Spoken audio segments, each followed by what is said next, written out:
Yeah, this is the Bloody Legends with Jai, that Aussie metal guy, and Killer. Like, subscribe, and keep it brutal. Fuck yeah, how you all going? It is Jai, that Aussie metal guy here with Killer. It is time for another edition of the Bloody Legends, and we are rocking right into it. The couple of Bloody Legends that we have on today's show is Tim and Brenden Bishop of Those Left Behind, a band that has been close to my heart for quite a few years now. I was just saying before, I did come across these guys way back in 2020 with the self-titled EP. Just talking about the Kid Crusher track, which was an absolute ripper. They've been tearing things up the last few years. Tim, Brenden, thank you so very much for joining Killer and myself for another edition of the Bloody Legends. Thanks for having us on, brother. Absolute Absolute pleasure.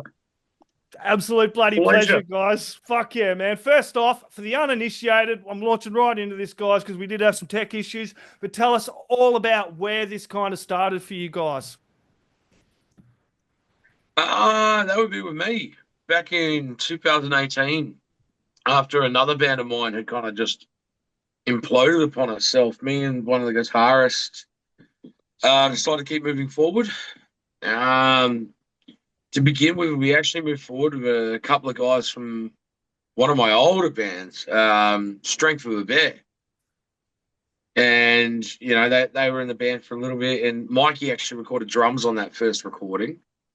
And yeah, it's just kind of evolved from there. We did our first show in 2020, had a bunch of stuff booked, then COVID happened. We'd actually started to record that first release before COVID as well. And so yeah, then COVID happened. So, you know, spent a bit of time, had a couple of lineup changes in that, and, you know, Mikey left. So we got Blennon on drums, and Kai, who has just decided to step back because he's, you know, quite committed with dad life at the moment, which bloody good on him. We're so proud of him for that. You know, I mean, we're going to miss him, that's for sure. But it's good to see that, you know, he's focusing on what's right for him. So yeah, we've just been, shows, and releases, just having fun with it ever since. I think so myself and Wade joined the band probably about, probably coming up about 2.5 years ago. Me and Wade were in a band called Enola's Secret back in the day. Then Wade went and played for a band called The After Party. I went and played for a band called Deception Bay. We've probably had, him and me had probably about a 5 year sort of hiatus. And then we sort of music just ended up being like the gravity that sort of brought us back together. And we just started sort of writing songs. When a bass player left Those Left Behind, Timmy hit me up and he was like, "Oh, do you reckon you could have time to come in and play bass?" Me and Wade already have our own little like project going on, and I was like, "Well, you know, I'm gonna go play some bass." But him and me stepped cracking on writing songs and just doing things in his little studio out there at Kilburn. And then we had a guitarist at like that particular point who wasn't particularly working out. So then I stepped into the reins.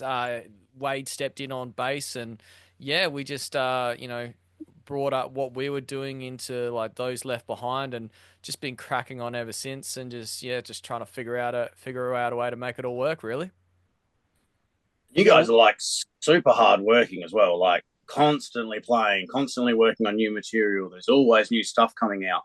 What is coming? What's new with you guys? Like, have we got new music coming? Shows? What's going on? yeah. So we've actually got a single that we're just about to drop called With with Death. Death, that's coming up at the moment. So we're just adding the little parts to it that we wanted to. So the bulk of it's actually been recorded. But yeah, we're really happy with this song, and I think it's you know, a real sort of cornerstone in regards to what we've been doing over the past 12 to 18 months about, you know, where we actually see this band heading sonically. So we just want to make sure that we've got all our ducks in the row, because we're really passionate and we're really stoked on this song. So we're just trying to get into the studio to get like another half a day and then dropping it. And yeah, so, you know, big picture sort of wise, we're actually looking at to actually use that as a waterfall release with I always because I write the songs. I when I put the original demos out there, actually I have different names for them. So Ouroboros was originally called Necromancer, so I already default to calling it as Necromancer. But Ouroboros, Negative, and with Death are hopefully going to be put into as a waterfall release into a full length. Because we've got the song sitting there in the works. We just need to now book in some time in the studio to make sure that we can actually have that as a full length release coming up. Heck Yeah. yeah. And you guys have been with Andy in the studio like a bit lately. Are you still continuing working with Andy, or are you doing something new? Yeah. No, Yeah. Andy's going to be the cook who's going to be putting it all together for us for this entire for this entire release. So Beautiful. yeah, And this is Andy Kite from Against the Grain Studios is who we're talking about, guys. He is fantastic. Yeah. I mean, you guys must love working with him, obviously, then. yeah, absolutely. So I mean, our previous releases we we recorded with Jack. Hartley, and yeah, dude, we love what Jack does. Jack was in Enola's Secret, so Okay. so he was the guitarist who replaced Fabian and recorded the Only We Can Save Us EP, and then toured with us as well. So me and Jack go back quite a long way. Well, And it's funny you mentioned that because Jack actually met Brendan because he was in a band with me at the time called Against the Human Race, and that was the first ever live shows he played was with us. That's awesome. Right. Yeah, so it goes Yeah. back. This is when Jack History. was like just 18 as well. Like he was a baby at that point. And funny you should say that because like me and Wade met each other because Wade was playing in a band in Williamstown up in the Barossa, and Tim went up and did a gig recording some vocals. No, it was a And covers band. yes, that's right. I had to learn 40. I had to jam in 40 songs into my head with full lyrics within like 24 hours. Ooh. Yeah. But fun party though. Fun Yeah. party. Speaking of From what I parties and remember of it, covers, which isn't you guys have much. done some pretty fucking cool covers as well. One of that Venga Boys, dude, which I absolutely fucking thought was cool as fuck. And I love the shots of the different footage. The one, well, I was at that Hot Mess Fest in Renmark, but all the different gigs. Yeah. You and Killer kind of fucking doing a track together. Like, if anybody doesn't know, Chris is in Storm the Crown and they were on stage. They played a lot of shows together. You see a couple of cuts of them singing together as well. It's a really cool film clip, just seeing the interaction with you guys and the crowd. You know what I mean? It's a fun cover, but it's also kind of that vibe that you guys kind of bring to the show as well, to kind of have fun and enjoy these shows. Yeah, well, look, we're pretty proud of the fact that we can basically turn any show into a party. Like while we take this seriously, we don't take it too seriously. And at the end of the day, we're here to have fun. We're not here to, be a bunch of serious people on stage doing serious things. We're just a bunch of dudes in our 40s trying to tick shit off of our bucket list. So, fuck, bring on the beers and, let's fucking party. That's our attitude towards it. I think it comes back down to that sort of holistic sort of thing, and thank you, Killer, for saying that. We give off the vibe of like a good work ethic, but I think it comes back down to like that sort of preparation in regards to like when we get to doing the shows, that's like the fruits from all the hard work that you're chipping in, and like when you're just going in there and you're just like confident with the songs and you've put the time in, it just means that you can just enjoy every single moment, because I mean you just don't know when that show is going to be your last one, and you just like I didn't think I was actually going to be back in music, to be fair, ever since like Enola's fell apart and Deception Bay fizzled out as well. I didn't think I was going to get an opportunity to play live again, and just that opportunity has come up, and it really just you're doing it at this age, you're just like, wow, like this is what I'm choosing to get up early and like riff out on guitar from, and this is like what what I get to choose to do. So yeah, it's just absolutely awesome to do. No, that is amazing, and I'm in the same boat as you guys. Like, I did not think. I mean, I'm 45. I did not think at 45 I would be on stage again, competing with like 25, 30-year-olds. And it's the best. It's amazing. And you guys just kill it on stage as well. Like, stage shows are just phenomenal. I've had the pleasure of being able to jump up with you guys a few times, and it is always the best time. When you guys practice, are you pulling shapes in the practice room? Yeah, unfortunately, yes. You have to. So yeah, well, because it comes back down to that sort of philosophy. When we all actually get into the room, we call it like the difference between practice and rehearsal. So practice is for at home, so you get all your, all your shit squared away then. So you know what you're playing, you know where you need to be at, you know where you need to be in the pocket. Um, so that's your practice time. So rehearsal is time to rehearse the show because it's really appreciating everyone's time. So if someone's standing there watching you, like they could be doing anything else with their time, like they've spent their hard-earned money to come and see you play. You bloody better turn up and entertain them because you need to respect that person's time. I couldn't agree with you more, mate. I'm exactly the same. You always want to put on the biggest and best show you possibly can. Yeah, You know, if there's only two people there, man, like that, dude, how play it cool like is it's that? Two Madison Square people. Garden. Well, yeah, and those two people are sitting there watching, the things that you've done. Like, I mean, you need to put that time and you need to essentially, because I mean, yeah, like I said, it could be the last time you play. Like, and those two people could be two people who could, be really, really enjoying your music, and that could be your two next biggest fans. So don't phone it in, man. Exactly, and you see with these bands that, like we were just talking about Death Clock and how Freedom of Fear are killing it, doing the supports, and you see these bands like Freedom of Fear that you guys have played with a bunch of times, and I've watched you guys and Storm the Crown all do it. When you're on stage, you put 110 fucking percent in. It's whether it's 10, 100, 1,000 people in the venue, and you see the bands that really do fucking make it because they're putting in that effort. I remember watching Airborne just absolutely tear it up at the Loxton Hotel and jumping up on fucking speakers, doing the same shit he's doing now on big stages over in Europe and wherever the hell you are. So you do got to not phone it in, regardless of what venue or who you're playing for. Oh, 100%. Like that's one of the biggest. The other thing is, though, is you know what? You never know when's going to be the last time. Yep. And it's actually one of the subjects that the new single with Def actually touches on. Is it's actually about how, and I'm sure you can relate to this, dying on a hospital bed. Oh yeah, dude. That's what. Right? When I had the back surgery, fucking, they lost me like 4 times. And at one point, I actually saw myself on that fucking bed. And it's like, fuck. We played a show up in Pirie. You were at that one. With Freedom of Fear, like a week before the surgery. And my blood sugars were completely raging out of control and shit. That mixed with the humidity and everything, so that was like the muggiest night ever. I should have died that night. There is no way I should have made it should have made it home from that trip. But I did.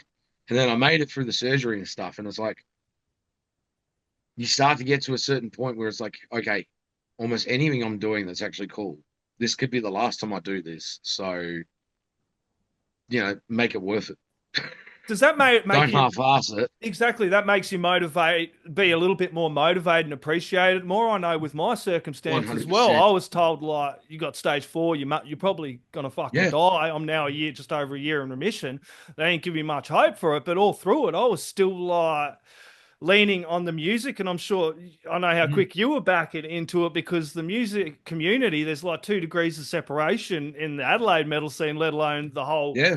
community behind it, and just the support and the outpouring of support I had from what I was going through, and then having that community to lean on, it made me more motivated to want to keep doing interviews, even when I was in the middle of chemo, still interviewing people sick in a bucket, jumping on doing recording, because that kind of motivated me to go, I don't know if this is the last time, if this is the last time I'm going to be able to do this. Yeah. And, it's just about grabbing life and those things, those little things that you enjoy, not sitting there chucking them away. A lot of your And music chucking has away that those positive opportunities. message, though. Like those left Yeah. behind, it has such a fucking positive message to it when you read between the bloody lines of it. Mm, mm. It's about literally just enjoying all those moments in life, because we've all got a bunch of mates who haven't made it this far, that we all miss. We've all watched family members, mates, just fall off, and that's we are the ones who are left behind. So you got to make the most of it because you never know when your number's going to be up. Damn You know, fucking straight. And you guys have yeah. had a great sound and evolution comes with members. And the last few years, like I've been really loving the evolution and sound of you guys and pushing. How would you describe the evolution and kind of what Brenden and that is bringing to the band? Um, what they've done has been very natural. It's been incredible. I'm actually really excited about.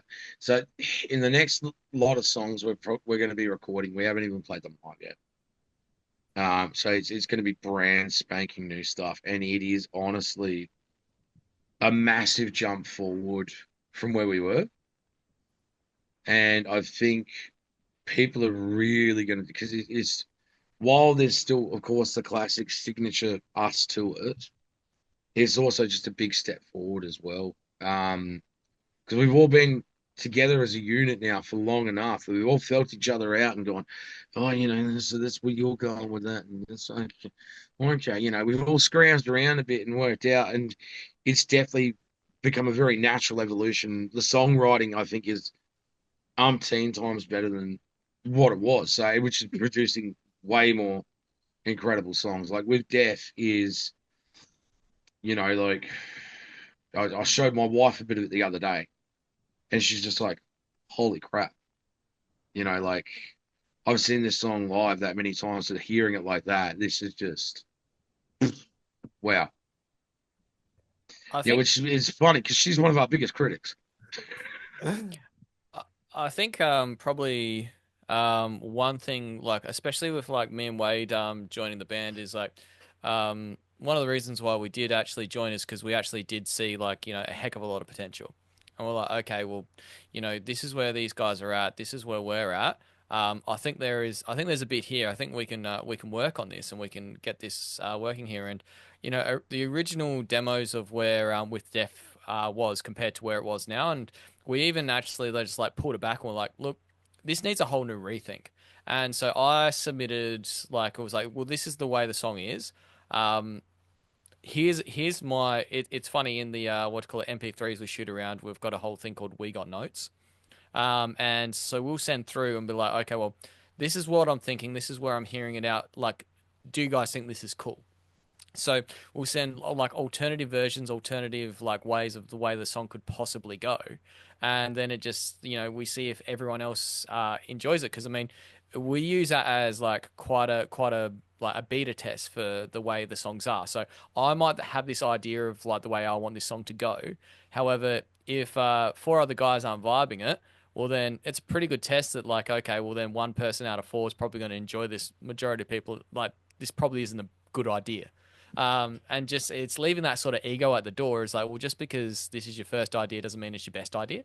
And also really, leaning on everyone else in the band because everyone's like, so talented is like, well, what do you think what do you think where this thing should go? Because I mean, there's been points where like I've submitted songs and we've gotten into the demo version and I'm said, well, this is where I see the verse is, this is where I see the chorus is, and Tim's like, oh, okay, well, I actually see this part more as a pre-chorus and I see this as the chorus and I see this as the verse. I'm like, all right, well, show me what you got, and it comes up and you're just like, damn.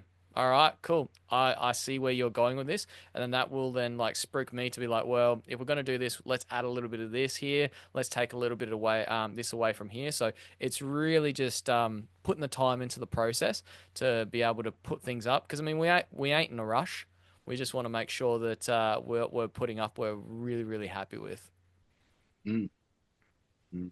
That's all you can do. Like put out the best possible thing that you can create at any time. And there's something just joyous about that as well. When you get to the end and it's like, you know what, this is actually done. The baby has stopped crying and it's ready to see the world. Yeah, it's the best feeling ever. Isn't that one thing about music though? It's like, is a song ever really done? Like, I mean, Well, this is this is the dichotomy, isn't it?